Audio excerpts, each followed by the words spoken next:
So hello guys, welcome to Goodwill Education. That is one stop destination for your English. स्वागत है आप लोगों का हमारी इंग्लिश मैराथन सीरीज में, जो कि है 2020-21 के सेशन के स्टूडेंट्स के लिए, और डे नंबर 19 है आज। और इससे पहले कि अगर आपने वीडियो नहीं देखी तो नीचे डिस्क्रिप्शन बॉक्स को चेक करके प्लेलिस्ट का लिंक ज़रूर चेक करें और डे नंबर 1 से सारी की सारी प्रिपरेशन ज़रूर करें।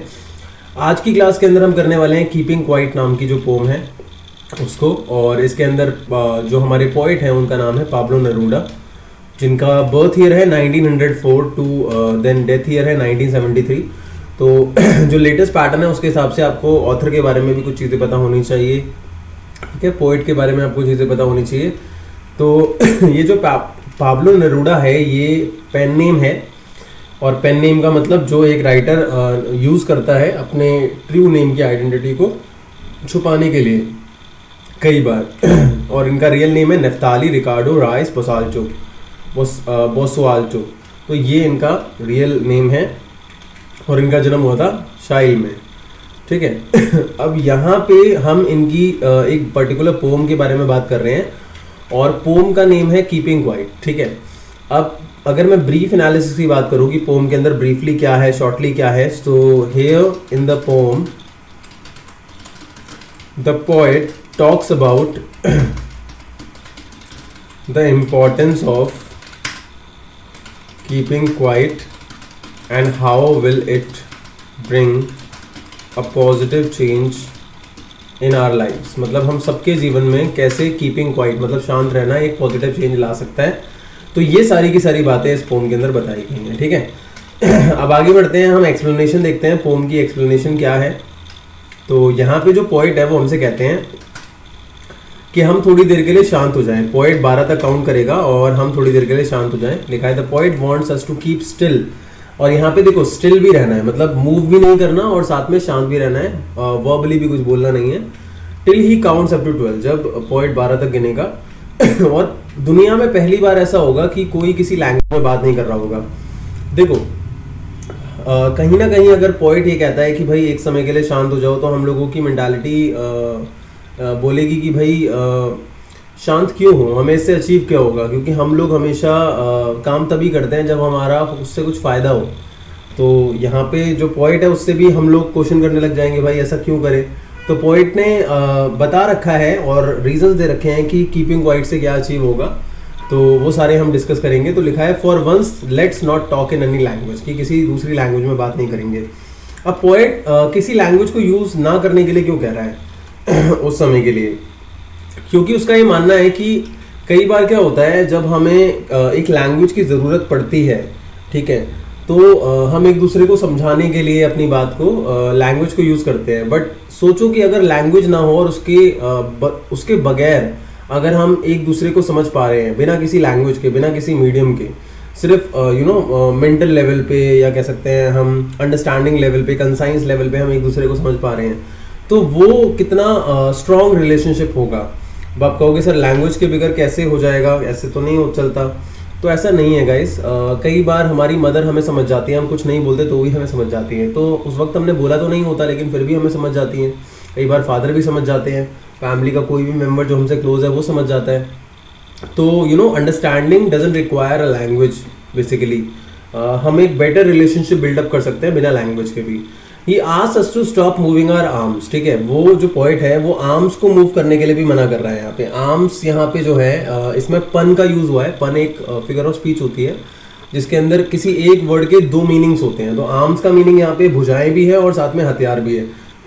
तो पोइट कहता है कि let's stop moving our arms, कि चलो अब अपने आर्म्स को मूव ना करें। तो ना तो अपने भुजाओं को मूव करना है और कोई काम करना है, ना ही अपने एक दूसरे के अगेंस्ट भुजाओं को उठाना है, और ना ही हथियारों का इस्तेमाल करना है। मतलब दुनिया में जो भी फाइट्स हो रही हैं, जो भी डिस्टर्बेंसेस हो रही हैं, जो भी वॉर्स हो रहे हैं, उन सब को खत्म करने की यहाँ बात हो रही है। And let there be no rush और हरी फॉर अ सेकेंड। जो लोग रेड रेस में भाग रहे हैं वो ना भागे, पॉइंट ए जाता है। Engines and other machines must stop for a moment, मतलब जितने भी इंजन चल रहे हैं, मशीन चल रही हैं, वो सब भी बंद हो जाना चाहिए। और एक बहुत ही फैसिनेटिंग मूवमेंट होगा, अट्रैक्टिव मूवमेंट होगा हम सबके लिए। Then all of us shall enjoy the sudden strangeness of the movement together. और जो ये सडन स्ट्रेंजनेस है, ये सडन स्ट्रेंजनेस में भी फिगर ऑफ स्पीच यूज हुई है, जो कि कौन सी है भाई, एलिट्रेशन। जब दो वर्ड्स का शुरुआत का इनिशियल साउंड सेम होता है, दैट इज कॉल्ड एलिट्रेशन। तो यहाँ पे अगर हम देखें ये जो पहला स्टेंजा है इसके अंदर पोएट ओवरऑल हमें शांत रहने के लिए कह रहा है। अब अगर हम आंसर लिखेंगे कि भाई शांत रहने से अचीव क्या होगा, तो मैं कुछ यहाँ पे पॉइंट्स भी बता देता हूँ, वो आप ध्यान रखना। एक पॉइंट तो यार यहाँ पे इंट्रोस्पेक्शन का भी है। इंट्रोस्पेक्शन का मतलब होता है अपने अंदर झांक के देखना और अपने आप से पूछना कि हम अपने जीवन से क्या चाहते हैं, ठीक है। दूसरा रेट्रोस्पेक्शन की भी बात हो रही है। रेट्रोस्पेक्शन का मतलब होता है गाइस अपने पास्ट के मिस्टेक से सीखना, अपने पास्ट को ऑब्जर्व करना और उससे मिस्टेक जो हमने की हैं उससे सीखना और फिर उनको दोबारा रिपीट ना करना, ठीक है। और एक है डेवलपिंग अ बेटर अंडरस्टैंडिंग, ठीक है। बेटर अंडरस्टैंडिंग डेवलप हो लोगों के बीच में, ये बहुत ज़्यादा ज़रूरी है, जिससे भाईचारा बढ़े, अमन शांति बने पूरे की पूरी दुनिया के अंदर। और चौथा है कि we should not fight each other, we should not fight with each other, कि हम लोगों को एक दूसरे से फाइट नहीं करनी चाहिए। तो पॉइंट कहता है कि कीपिंग क्वाइट अगर हम करते हैं, मतलब शांत रहते हैं, तो हमें ये सब कुछ अचीव हो सकता है। इंट्रोस्पेक्शन से क्या होगा, थोड़ी देर के लिए शांत रह के हम ये पता कर सकते हैं कि हमारे जीवन का उद्देश्य क्या है, क्योंकि कई सारे लोग जो होते हैं वो बिना किसी उद्देश्य के अपने जीवन में आगे बढ़ रहे होते हैं। तो पॉइंट यही कह रहा है कि हम लोगों का कोई ना कोई ऑब्जेक्टिव तो होना चाहिए ना, तो in that case that will be a good way, ठीक है। अगला देखो लिखा है the poet wants that the fisherman would not harm whales in the cold sea of polar regions, ठीक है। पोलर रीजन्स आपके कौन से रीजन्स होते हैं जहाँ बर्फ बहुत ज्यादा होती है, ठीक है, जैसे कि अंटार्कटिका जो प्लेस है, ठीक है। तो पॉइंट चाहता है कि जो फिशरमैन है वो व्हेल्स को हार्म ना करें पोलर रीजन्स के अंदर। वैसे यहाँ पे ये लैंग्वेज क्रिएटिवली यूज हुई है और इसका मतलब यही है कि जो इंसान है जो दूसरे जीव जंतुओं को क्षति पहुंचा रहा है, हानि पहुंचा रहा है, चाहे हम यहाँ एक्वेटिक लाइफ की बात करें, वाइल्ड लाइफ की बात करें, ठीक है, तो वो ना हो। मतलब जो हम दूसरी स्पीसीज को एक्सटिंक्ट करते जा रहे हैं, वो एक्सटिंक्ट होते जा रही हैं, लुप्त होते जा रही हैं, हम उनको मार रहे हैं, तो ऐसा नहीं होना चाहिए, क्योंकि हर एक प्रजाति को जीने का अधिकार है इक्वल जैसा हमारे को है। और even the man gathering salt will with his own hands will look at his own hands will लिख देते हैं भाई यहाँ पे, will look at his own hands, his own hurt hands, ये है, and must take care of his hurt hands, and must take care of it। कहने का मतलब ये है कि जो मैन सॉल्ट इकट्ठा कर रहा है समुद्र के पास, ठीक है, कहने का मतलब क्या नाम है, जैसे कई बार समुद्र के पास जो लोग होते हैं वो नमक इकट्ठा कर रहे होते हैं, ठीक है, क्योंकि नमक जो है वो समुद्र के पास बनता है। तो जब वो नमक इकट्ठा कर रहे होते हैं तो हाईली रिएक्टिव होने की वजह से उनके जो हाथ हैं वो हर्ट हो जाते हैं, उन पे छाले पड़ जाते हैं, रिएक्शंस हो जाती हैं।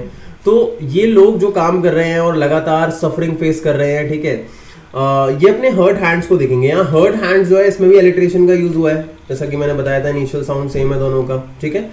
और ओवरऑल अगर क्रिएटिवली बात की जाए तो यहाँ बात हो रही है कि जो भी लोग अपनी लाइफ में सफर कर रहे हैं उन्हें थोड़ा सा क्या मिल जाएगा, एक चैन की सांस लेने का मौका मिल जाएगा, जो भी लोग परेशानी को फेस कर रहे हैं, ठीक है।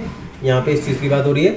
नेक्स्ट लिखा है कि all kinds of wars must be stop at once, कि सारे के सारे वॉर्स खत्म हो जाने चाहिए।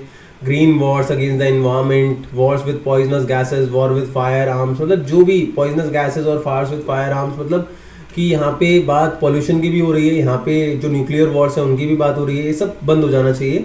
अब पॉइंट ये भी कहता है कि ऐसे जो वॉर्स होते हैं यहाँ पे जो विक्ट्री है वो मीनिंगलेस होती है, क्योंकि कोई सर्वाइवर बचता ही नहीं है। जैसे मान लो अगर दो कंट्रीज आपस में लड़ रही हैं, तो अगर एक कंट्री जीत भी गई तो वो किस बात की खुशी मनाएगी, अपने कुछ लोगों के मरने का, क्योंकि मरते भी तो है ना लोग। Instead of fighting waging Wars, मतलब वॉर्स करने की जगह, फाइटिंग की जगह, लोगों को जो क्या करना चाहिए, बेस्ट ड्रेसेस पहननी चाहिए। और यहाँ क्लीन क्लोथ्स का भी यूज हुआ है, अगर आप सेंजा वाइज जाओगे क्लीन क्लोथ्स वर्ड में भी इलेक्ट्रेशन यूज हुआ है। और क्लीन क्लोथ्स यहाँ पे सिंबल है एक ऐसी पोशाक का जो बिल्कुल क्लीन है, जो बिल्कुल भी इन्फ्लुएंस नहीं है किसी भी वॉर से, ठीक है, या किसी भी डिस्टर्बेंस से, फाइट से। अब ये सब लोग जो है ये भाई बन के, एक दूसरे के भाई बन के इनको साथ में चलना चाहिए। मतलब जो लोग हैं उनमें भाईचारा होना चाहिए, ब्रदरहुड होना चाहिए, यूनिवर्सल पीस होना चाहिए। And they must move about under the shady trees and enjoy doing nothing, मतलब लोगों को शेडी ट्रीज में चलना चाहिए और बस इंजॉय करना है कि कुछ नहीं कर रहे हैं। कहने का मतलब यही है कि जो भी बुरी चीजें हो रही हैं वो सब बंद हो जाएंगी अगर हम थोड़ी देर के लिए शांत हो जाए। लेकिन पॉइंट यहाँ पे इस बात की क्लैरिटी भी देता है कि मैं तुम्हें कंफ्यूज नहीं करना चाहता, क्योंकि कई बंदे सोचते हैं कि स्टिलनेस का मतलब है डेथ, ठीक है। टोटल एक्टिविटी का मतलब क्या होता है भाई, डेथ होता है। तो क्या पोएट मरने के लिए कह रहा है यहाँ पे, शांत होने के लिए बोल रहा है, मूव ना करने के लिए बोल रहा है? तो क्या पोएट टोटल एक्टिविटी की बात कर रहा है, डेथ की बात कर रहा है? तो ऐसा बिल्कुल भी नहीं है, क्योंकि पोएट कहता है कि एक शॉर्ट इंटरवल ऑफ टाइम के लिए हमें शांत होना है, हमेशा के लिए शांत नहीं होना है। तो doing nothing at all would amount to death, मतलब अगर कुछ भी नहीं करें और हमेशा के लिए ना करें तो वो डेथ होता है। तो the poet has no association with death, we think that life is to move about, life जो है वो मूव करने के बारे में, तो भाई उसे मूव ही करना है। We should not be always on the move, मतलब हमेशा नहीं है कि भाई चलते ही रहे, थोड़ा रेस्ट भी जरूरी है।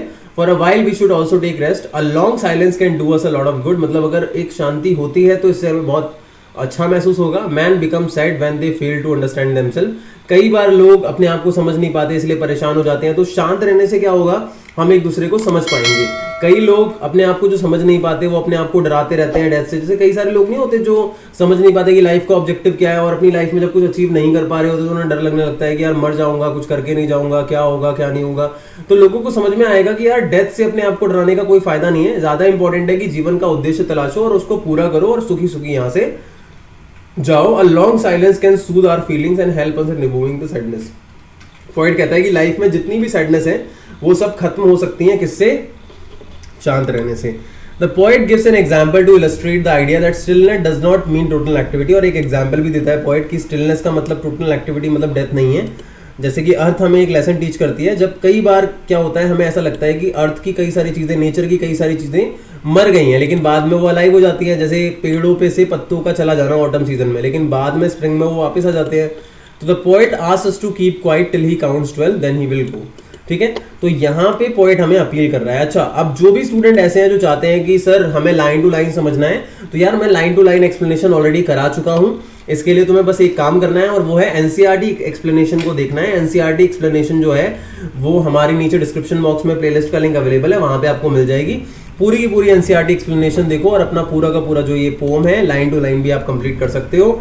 इससे आरटीसी में आपको हेल्प मिल सकती है। तो जो भी स्टूडेंट्स ऐसे हैं जिन्होंने अभी तक चैनल को सब्सक्राइब नहीं किया, यार चैनल को सब्सक्राइब जरूर करो, बेल आइकन को जरूर हिट करो। मैसेज की बात करें तो पोम के अंदर जो पोएट है वो ट्राई करता है कि हम लोग डिस्ट्रक्टिव एक्टिविटीज जो भी है, वॉर चल रहा है, डिफॉरेस्टेशन चल रहा है, या कुछ भी नेचर के अगेंस्ट हो रहा है, वो सब बंद हो जाए। ठीक है, और हमारी लाइफ की सैडनेस भी खत्म हो जाए। कीपिंग क्वाइट से क्या होगा, we should look into ourselves, हमारे को अपने अंदर देखना है, अपने बिहेवियर को थोड़ा चेंज करना है। अगर उसमें कोई कमी है, we should analyse ourselves and change accordingly. तो ये मैसेज है यहाँ पे। आई होप गाइज आप लोगों को ये पोम अच्छे तरीके से समझ में आ गई होगी। सबसे इंपॉर्टेंट चीज, ज्यादा से ज्यादा स्टूडेंट्स को इस कोर्स के बारे में बताओ, मैराथन के बारे में बताओ, क्योंकि मैराथन से बहुत सारे लोगों की हेल्प होने वाली है। सुमित भैया को जरूर सपोर्ट करना है अपने, और गुडविल एजुकेशन जो सुमित भैया का चैनल है तुम्हारे, उनको जरूर सपोर्ट करना है। और चैनल को सब्सक्राइब कराओ, ज्यादा से ज्यादा बेल आइकन को जरूर हिट करो यार, ताकि लेटेस्ट वीडियोस की नोटिफिकेशन आते रहे। और बहुत सारी यूजफुल वीडियोस तुम लोगों के लिए आने वाली है। ठीक है, आई एम प्लानिंग की साइंस के लिए भी कुछ वीडियो आए, और फिजिक्स, केमिस्ट्री, मैथ्स, बायोलॉजी, ऐसी भी वीडियोस तुम्हारे लिए आने वाली है, जिससे तुम्हारी बहुत ज्यादा हेल्प होने वाली है। अच्छी अच्छी फैकल्टीज जो हैं वो तुम लोगों को बहुत अच्छे से गाइड करने वाली हैं। ठीक है, तो तैयार हो जाओ यार सारी की सारी चीज़ों के लिए, और चैनल को सब्सक्राइब जरूर कर दो, बेल आइकन को जरूर हिट कर दो, ताकि तुम्हारी सबसे ज़्यादा हेल्प हो। तो thank you so much guys for watching this video. Keep watching goodwill education, that is one stop destination for your English.